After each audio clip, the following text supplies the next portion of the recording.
separará do amor de Cristo? Será tribulação, angústias ou perseguição, fome ou nudez, perigo ou espada? Quem nos separará do amor de Cristo? Será tribulação,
Pai, louvamos o Teu nome pelo sacrifício, pela graça que foi alcançada através dos méritos do Teu Filho Jesus, Pai. Nos ajuda nesse momento de culto público, que possamos ter a assistência do Espírito Santo no entendimento da palavra, Pai, no entendimento das letras dos louvores, Pai, que possamos entendê-las como doutrina, Pai, como oração, como alimento. Então nos ajuda, Pai, nos assiste nesse momento, em nome de Jesus, amém. Amém. Irmãos, o texto do boletim, como vocês sabem, normalmente a pregação é o mesmo tema da mensagem do boletim, normalmente. Raramente não é. Então Deus fala pela palavra. A gente viu aqui e nós vamos ver nesses dois textos que a gente colocou aí, que são do mesmo autor e na mesma carta de Paulo aos Romanos, a gente vai ver aí que os salvos são guiados pela palavra. Eles são salvos pela palavra e guiados pela palavra. Não muda. Então nós vamos ver aí, como está escrito aí que vocês estão lendo na tela, Romanos, nós leremos 3, de 9 a 18, e depois a gente dá um pulinho para 12, 1 e 2. Já pegamos nos dois textos, já pregamos aqui em pregações distintas, né? Então, Paulo, como sempre fez, ensinando as igrejas, Roma ele não conhecia, não foi ele que fundou, mas mandou uma carta para Roma, porque ia passar lá depois. Ele tinha a ideia de passar lá para ir para a Espanha e mandou essa carta para os irmãos, já preparando o terreno para que os irmãos o recebessem lá, passassem um tempo lá com eles e depois o mandassem para a Espanha. Não sabemos se ele foi, né? Mas, então ele diz assim, a igreja era composta, como quase todas, e especialmente essa que estava em Roma, né, por judeus e gentios, gregos ou romanos. Os judeus, povo de Deus, vindo desde lá de Abraão, Jacó, Isaac, Jacó. E os romanos e gregos, povo dali, né? Já da Ásia, da Macedônia, de onde quer que fosse ali, convertidos pelo Evangelho.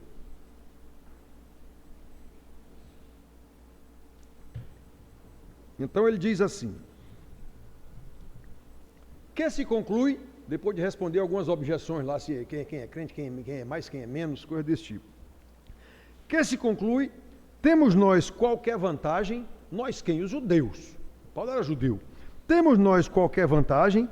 Não, de forma nenhuma, pois já temos demonstrado que todos, esse todos aí é judeus e gregos e gentios, foi o caso, como aliás ele diz em seguida, tanto judeus como gregos, ou gentios no caso, estão debaixo do pecado.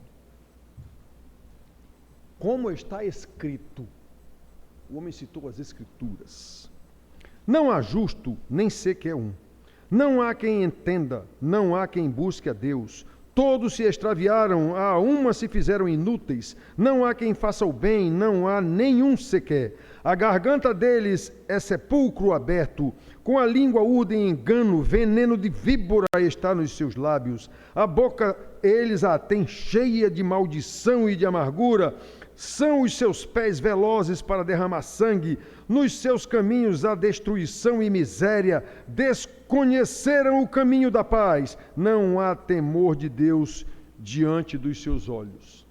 Que coisa terrível o homem escrevendo para uma igreja e dizendo isso, que nem judeu nem grego, ninguém era melhor do que ninguém, para ninguém se vangloriar porque era judeu, ou achar que grego era inferior. Ele está dizendo quem é o homem, afinal de contas. Aí, na mesma carta, ele está instruindo esses irmãos, lá no 12, 1 e 2, depois de ensinar tantas coisas, esses irmãos, ele diz assim, rogo-vos, pois, irmãos, pelas misericórdias de Deus, que apresenteis os vossos corpos por sacrifício vivo, santo e agradável a Deus, que é o vosso culto racional. E não vos conformeis com este século, mas transformai-vos pela renovação da vossa mente, para que experimenteis qual seja a boa, agradável e perfeita vontade de Deus. O presbítero Paulo já pregou nesse texto aqui uma vez. Antonino, pastor, já pregou nesse texto aqui uma vez. Daniel, uma vez, pregou nesse texto aqui. Então, pregações diferentes, obviamente, mas dizendo a mesma verdade. Então, irmãos, como nós sabemos, a Bíblia é a palavra de Deus. Todo mundo diz isso. É a palavra que nos salva, E é a mesma palavra que nos conduz salvos, agora em santidade de vida crescente, até nos tornar iguais a Cristo, como ele diz aqui, nesse mesmo texto aqui de Romanos. Né?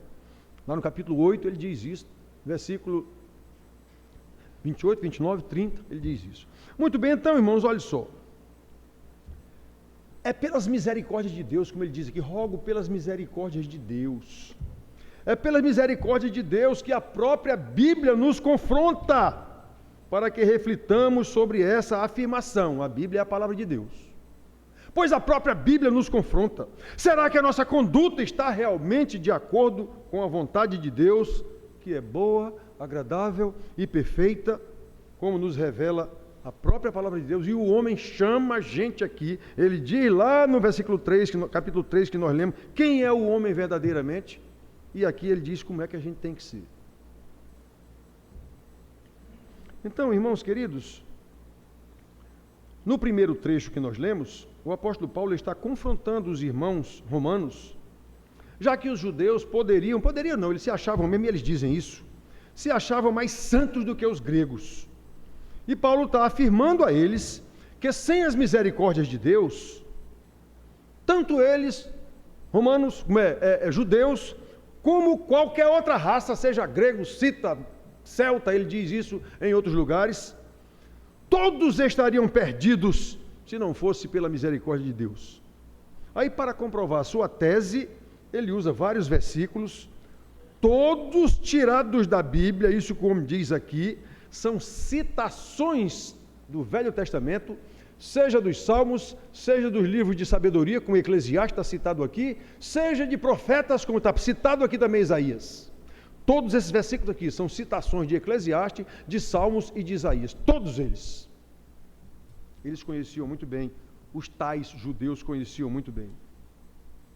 Então, meus filhos, vamos destacar os dois últimos versículos, 17 e 18, sobre o que aconteceu com os israelitas, os judeus, e Paulo estava lembrando isso a eles, por não observarem a palavra de Deus. Os dois últimos versículos, por não observarem a palavra de Deus, a palavra que salva, a mesma palavra que conduz em santidade, desconheceram o caminho da paz.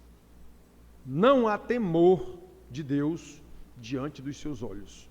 Os dois últimos versículos, desconheceram o caminho da paz. Não há temor de Deus diante dos seus olhos. Nós vamos falar aqui, tratar mais ou menos, deixando em evidência esses dois versículos aqui. Irmãos queridos, como a palavra de Deus é eterna, nós precisamos aplicá-la a nós, da mesma forma como Paulo aplicou aqui a esses irmãos da igreja de Roma. Afinal, nada há de novo sob o sol, como está escrito na Bíblia, Eclesiastes 1:9. Ou não cremos na palavra? Isso que dizemos que a Bíblia é a palavra de Deus, isso é só papo furado de igreja. Nós vivemos no mesmo mundo caído que os romanos estavam vivendo e que os israelitas viveram lá no Velho Testamento. Mesmo mundo caído desde Adão e Eva. Ou não sabemos disso? Ou sabemos, mas não acreditamos?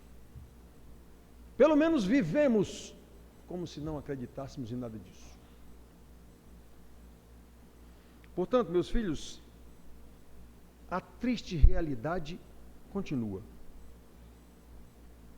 Do 10 ao 16, muito rapidinho aqui. Como está escrito: não há justo nem sequer um. Não há quem entenda, não há quem busque a Deus. Todos se extraviaram, a uma se fizeram inúteis. Todos juntos, é isso que quer dizer, a uma. Não há quem faça o bem, não há nenhum sequer. A garganta deles é sepulcro aberto. Com a língua urdem engano, veneno de víbora está nos seus lábios, a boca eles a têm cheia de maldição e de amargura. São os seus pés velozes para derramar sangue, nos seus caminhos a destruição e miséria. Lembramos que o apóstolo está falando a irmãos de uma igreja. Ele não estava falando para pessoas do mundo. nem está falando sobre pessoas do mundo, ele está falando sobre os israelitas, ele está citando as escrituras do Velho Testamento sobre israelitas, o que está escrito para eles, escrito por Deus, pelos profetas que ele dizia, ou pelos livros de sabedoria, como é o caso de Eclesiastes. O homem está citando a palavra para aplicá-la à realidade da igreja de Roma. Repito, por causa de uma possível divisão ou discriminação que havia entre os irmãos judeus e gregos daquela igreja. Já li livros que o homem diz que não, ele estava aplicando a todo mundo. A Bíblia não tem nada a ver com o pessoal do mundo. A única coisa que a Bíblia tem a ver com o pessoal do mundo é chamando ao arrependimento, só isso. O Velho Testamento foi escrito para os judeus, o seu povo, foi escrito para o Egito, não. Do mesmo jeito que o Novo Testamento é escrito para a igreja, não é para o mundo, não. Para o mundo, a única coisa que tem escrito na Bíblia é: arrependei-vos e crede que Jesus é o Salvador. Quem não entender isso não vai entender mais nada, ainda que entenda intelectualmente, espiritualmente, não.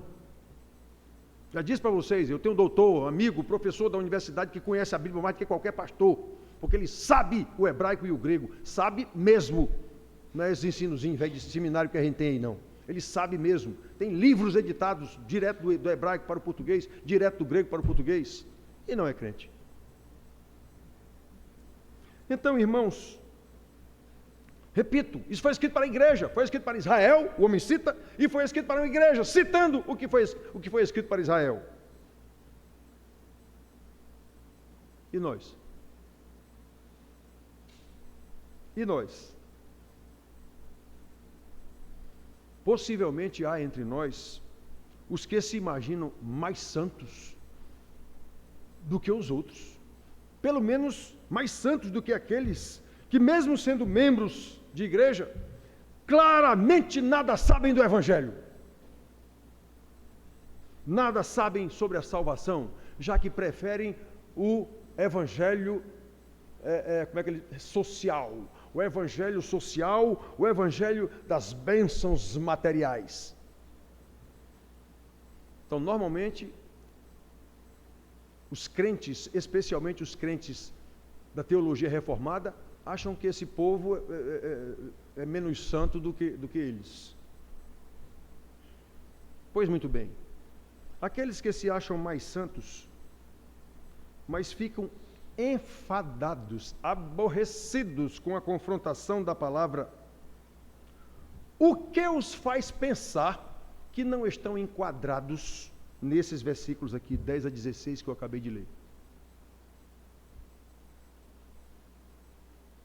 Vamos ler do 10 ao 12. Como está escrito: não há justo nem sequer um, não há quem entenda, não há quem busque a Deus, todos se extraviaram, a uma se fizeram inúteis, não há quem faça o bem, não há nenhum sequer. Por quê? O que se acha santarrão, acha que ele não está enquadrado nisso aqui. Nós vivemos como justos? O que nós entendemos da palavra de Deus? Quanto nós temos buscado a Deus, o Senhor da palavra? Quanto tempo nós dedicamos ao estudo da palavra de Deus para saber qual é a sua boa, agradável e perfeita vontade, a fim de aplicá-la em obediência ao Senhor da palavra? Será que a crítica da palavra nestes versículos só vale para os outros? Quem é que se esforça para vir para o estudo bíblico? Ontem, sexta-feira, tinha 3 pessoas. 3. Quem é que se esforça para vir para o estudo bíblico? E quem não tem o menor esforço para vir para o estudo bíblico, acha que é mais crente do que outro? Será que não é um judeu achando que é mais crente do que um grego? Para quem Paulo mandou isso aqui?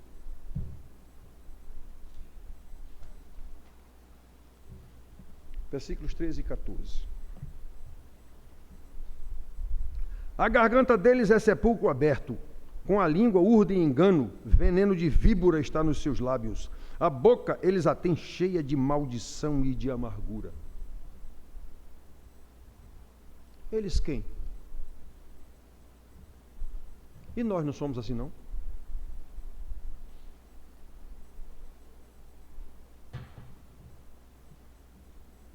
O que nós temos feito através das redes sociais, já preguei aqui sobre isso. O que nós temos postado e repassado? Detalhe, para um número desconhecido de pessoas, sem saber que reação vai causar nessas pessoas. O famoso discurso de ódio, que a gente diz que são os outros.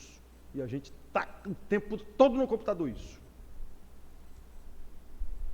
Será que não temos a nossa boca cheia de maldição e de amargura, especialmente contra os que têm uma ideologia política contrária à nossa? Repito, já pregamos sobre isso aqui com base em Efésios 4:29.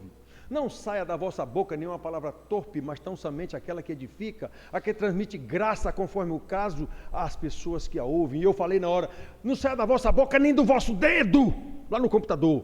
Mandam para mim, faz calo no dedo, distribui não sei para quem. Eu preguei sobre isso aqui. Não saia da vossa boca nem do vosso dedo.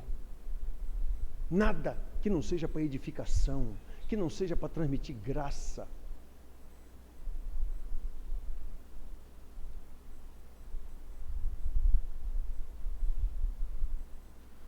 Aquela pregação admoestando e exortando fez algum efeito na vida dos irmãos?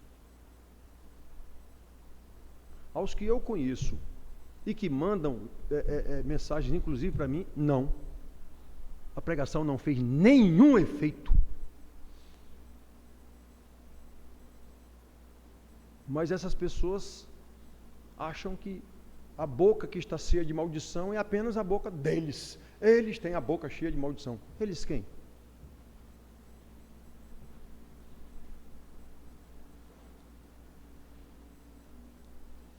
Por que então essas pessoas que já ouviram essa pregação aqui continuam com a boca cheia de maldição e amargura, por exemplo, contra o governo? Governo que, segundo a palavra, foi constituído por Deus. Não interessa se eu não votei nele, e não votei mesmo não. Mas ele está lá porque Deus quis. O governo bom ou ruim procede de Deus. Está escrito na palavra de Deus. Romanos 13:1. Quem se revolta ou se indispõe contra governos, contra autoridades, se indispõe contra Deus. Isso é palavra de Deus. Por que não serve?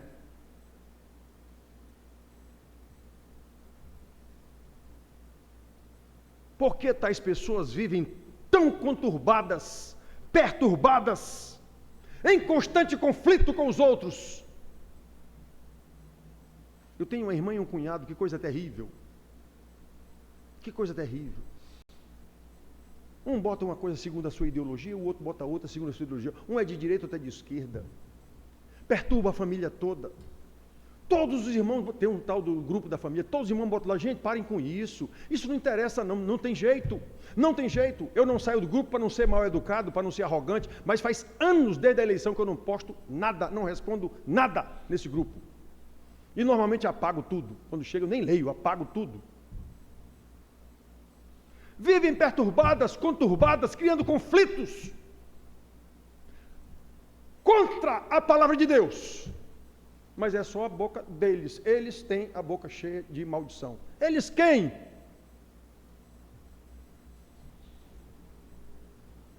Por que é que eles vivem assim? Segundo a palavra que lemos, eles vivem assim porque desconheceram o caminho da paz, porque não há o temor de Deus diante dos seus olhos. Palavra de Deus. Isso é o que estou dizendo.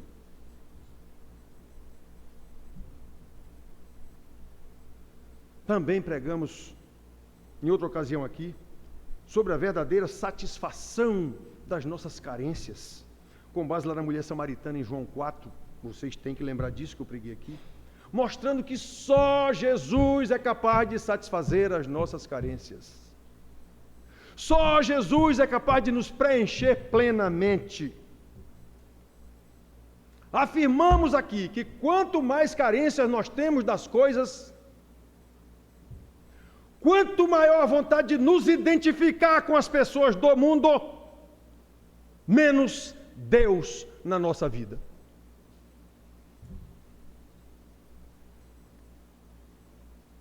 É a Bíblia quem diz isso.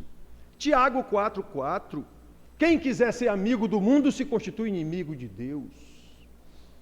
A amizade com o mundo é inimizade contra Deus. 1 João 2,15, 17, eu já preguei aqui mais de uma vez nesse texto.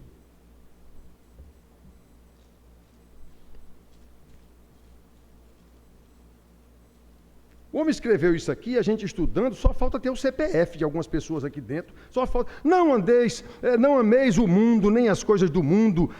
Se alguém amar o mundo, o amor do Pai não está nele. Atenção, meus filhos, a palavra de Deus diz isso. Quem ama o mundo, o amor do Pai não está nele.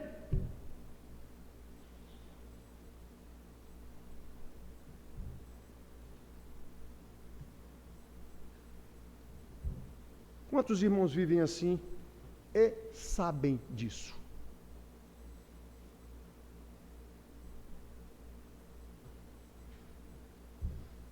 Por que vivem numa verdadeira agonia em suas vidas, querendo isso, querendo ser o que não é, querendo estar onde não é para estar, querendo ter o que não tem? Por que essa agonia o tempo todo?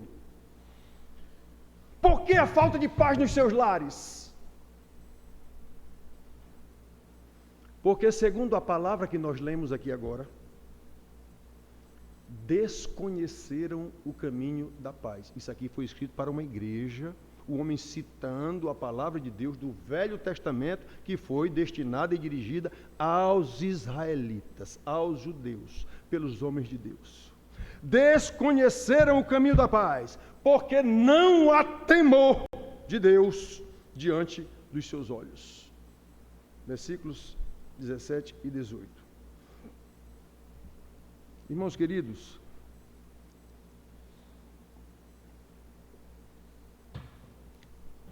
não é a palavra de Deus? A palavra de Deus não é eterna? Não é a palavra de Deus que nos salva e nos santifica? Pois então, assim como foi escrito isso para Israel, e Paulo usou isso que foi escrito para Israel para Roma, admoestando e exortando. Admoestar é chamar a atenção, exortar é encorajar. Nós precisamos mudar essa triste realidade da igreja de Deus, igreja de hoje. Eu vi pregações de pastor em igrejas nossas, presbiterianas, aquilo é uma casa de comércio, não é uma igreja coisa nenhuma. Conquanto a pregação do homem tenha sido bonita, psicologizada inclusive, mas era só comércio antes e depois da pregação. Vendendo alguma coisa, pedindo alguma coisa, dinheiro. Nós precisamos mudar essa triste realidade com base na mesma palavra que nos salvou. Ou não? Não podemos permitir que esta verdadeira escravidão, por exemplo, das ideologias políticas polarizadas que nós vivemos no nosso país, esta verdadeira escravidão do culto a nós mesmos, o culto ao prazer, o culto ao eu quero dinheiro, eu quero ter isso, eu quero estar não sei onde, eu quero estar não sei o quê. Jovens bonitos que nós temos aqui, por que esses jovens querem ficar tudo bombado, bonitão? Eles não estão tratando de saúde, com certeza. Nós temos que cuidar do corpo para ter saúde. Eu faço academia também, mas com certeza eu estou ali tratando da minha saúde, especialmente da saúde cerebral. Estou ali. Por que os jovens querem ficar tudo bombadão? Eles querem ficar igual os caras do mundo, os bonitão, os artistas, não sei o quê. Eles não estão tratando da saúde. Eles não estão ali cuidando de saúde, coisa nenhuma.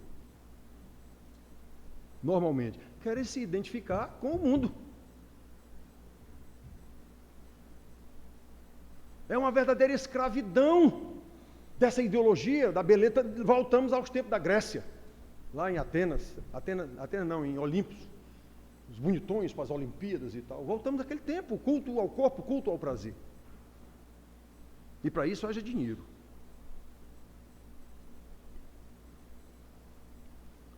Meus filhos, Nós não podemos permitir que essas coisas tomem lugar do afeto que nós devemos ter pelas coisas lá do alto. Paulo mesmo também ensina isso em Colossenses 3, 1 e 2. Portanto, se fostes ressuscitados com Cristo, ele está falando a esses colossenses, que também não foi ele que fundou, buscai as coisas lá do alto, onde Cristo vive assentado à direita do Pai. Vocês não foram ressuscitados com Cristo? Então, o que é que vocês têm a ver ainda com essas coisas do velho mundo? Querendo viver como mortos, como vocês viviam antes. Lemos aqui no Efésios, ele vos deu vida, estando vós mortos em seus delitos e pecados. Então, por que eu estou querendo viver de novo como quem vive os mortos? A Bíblia explica, porque não tem Deus.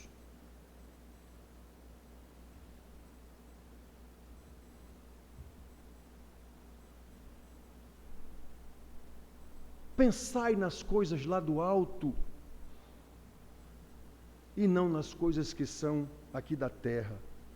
O homem diz lá em Colossenses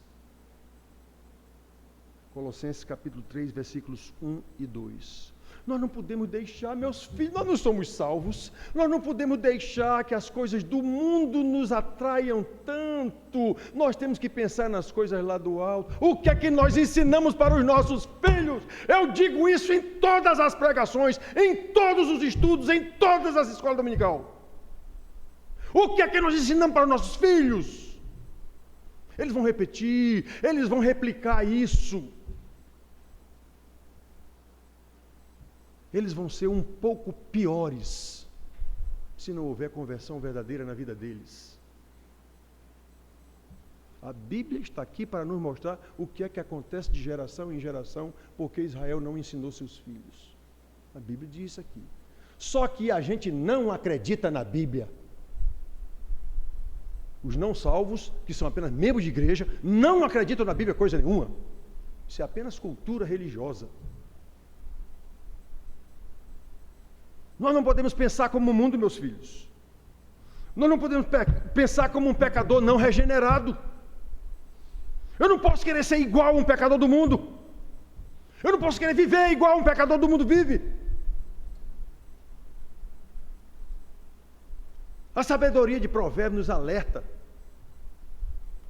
Contra isso, nós não podemos pensar sequer como o mundo. O homem de Deus, Salomão diz assim em Provérbios 23, 7. Porque como imagina o homem na sua alma, assim ele é. Atenção. Como imagina o homem na sua alma, assim ele é. O provérbio está alertando lá o crente para tomar cuidado exatamente com os cabos do mundo. Que vem bajulando, não sei o quê, mas na verdade ele quer lhe pegar, ele quer lhe trair. Então ele diz isso, cuidado. Porque como imagina o homem na sua alma, assim ele é. Vamos para a lógica, meus filhos, vamos para a lógica. Se nós somos o que pensamos, raciocinem comigo, se nós somos o que pensamos, e pensamos segundo o conteúdo que há na nossa memória, nós pensamos segundo aquilo que é introduzido na nossa cabeça, segundo o que vemos e ouvimos, é sobre isso que nós pensamos. Eu não tenho como pensar o que nem existe. Tudo que eu penso porque já deu entrada na minha cabeça. Então, se nós pensamos assim, não podemos acatar o que vemos e ouvimos do mundo que jaz no maligno.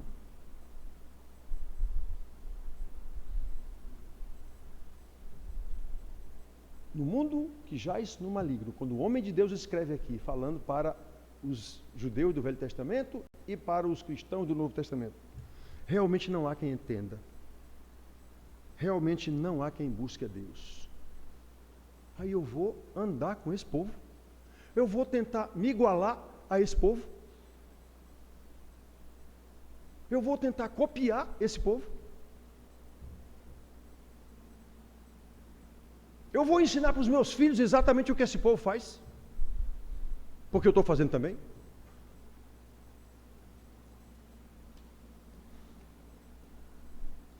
Nós, os salvos, não podemos ser assim. Nós, os salvos, não podemos viver como os não convertidos.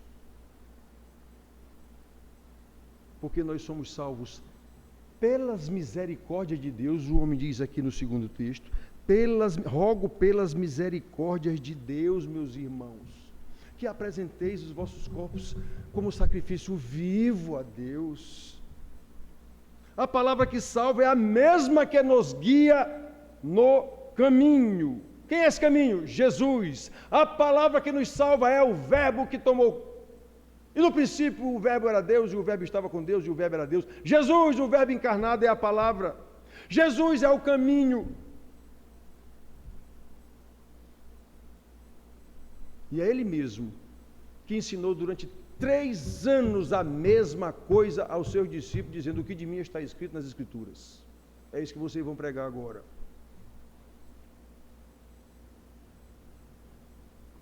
E esses apóstolos disseram a mesma coisa durante a vida do apostolado dele, durou em torno de 50 anos, 60, sei lá quanto. A mesma coisa o tempo todo para a igreja. Eles nos ensinam nas suas cartas, todas as cartas dizem a mesma coisa. Está escrito de forma diferente, porque foi para um povo diferente, alguma situação, mas diz a mesma coisa.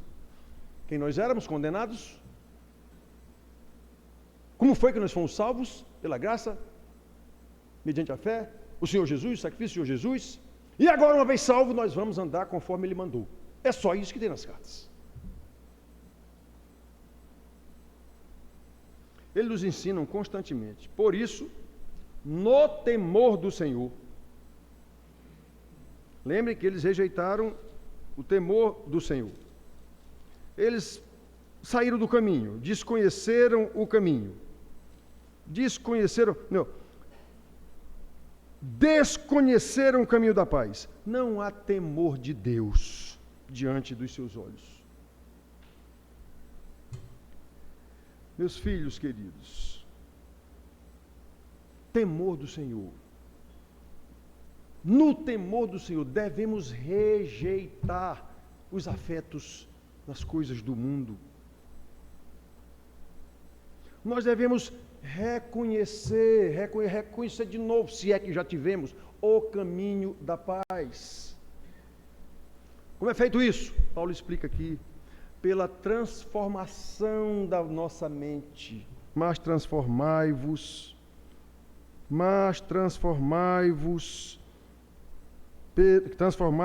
pela renovação da vossa mente. Eu não posso pensar mais com as coisas que eu tinha na minha cabeça, as coisas do mundo, e nem posso ficar recebendo isso em porcaria de smartphone o dia inteiro vendo porcaria. É isso que eu vou pensar? Claro.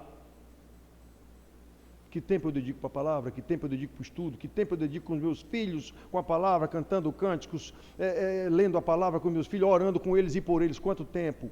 0.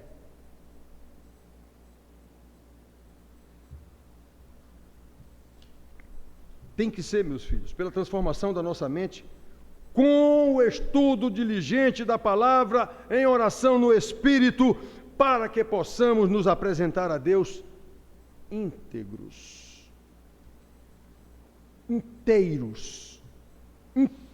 com todo o nosso ser, cultuando a Deus com todo o nosso entendimento que é dado pela palavra. Rogo-vos, pois, irmãos, pelas misericórdias de Deus, que apresenteis os vossos corpos por sacrifício vivo, santo e agradável a Deus, que é o vosso culto racional. Racional, não é negócio de... Eu sei o que eu estou fazendo, sei por que estou fazendo, sei para quem estou fazendo e sei quem é que está em mim me conduzindo nesse processo. O culto é racional. E não vos conformeis com este século. Isso é mundo, século aqui é sinônimo de mundo. E não vos conformeis com este mundo, é isso que quer dizer isso. Mas transformai-vos pela renovação da vossa mente, para que experimenteis qual seja a boa, agradável e perfeita vontade de Deus. É isso, meus filhos. É isso. O nosso culto tem que ser racional. Então, considerando essas coisas, nada mais racional, nada mais razoável do que o nosso culto, de fato e de verdade, seja vivo, um culto vivo, a demonstrar a vida nova que recebemos em Cristo. Lembra? 2 Coríntios 5,17, aquele que está em Cristo é nova criatura. As coisas velhas, o mundo para trás ficaram, eis que tudo se fez novo. Eu não tenho mais nada com esse mundo, embora viva nele. Ou, como vimos aqui, falamos de Tiago e de 1 João, Deus não está nessa pessoa. Embora tenha a cara de pau de se achar mais crente do que os que não têm a religião dele, por exemplo. Então, o nosso culto de fato e de verdade tem que ser um culto racional, a demonstrar a vida nova que agora temos em Cristo. Considerando o que nós vimos aqui, estas coisas, nada mais razoável, nada mais racional do que o nosso culto, de fato e de verdade, seja um culto santo, com reverência ao Senhor. Eu sei quem é esse Senhor? Provavelmente não, tanto que não tenho qualquer reverência. Tem que ser um culto santo, de verdade, porque é o Espírito Santo que está em mim e me conduzido nesse culto, ou não.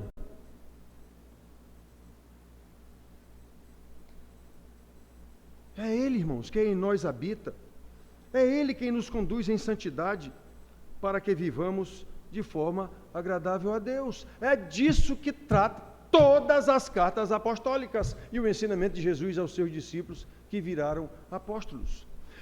É isso que um pastor tem que insistir pregando na sua igreja. Se vai fazer efeito ou não, já não é mais responsabilidade do pastor, é só sofrimento do pastor, caso não faça efeito.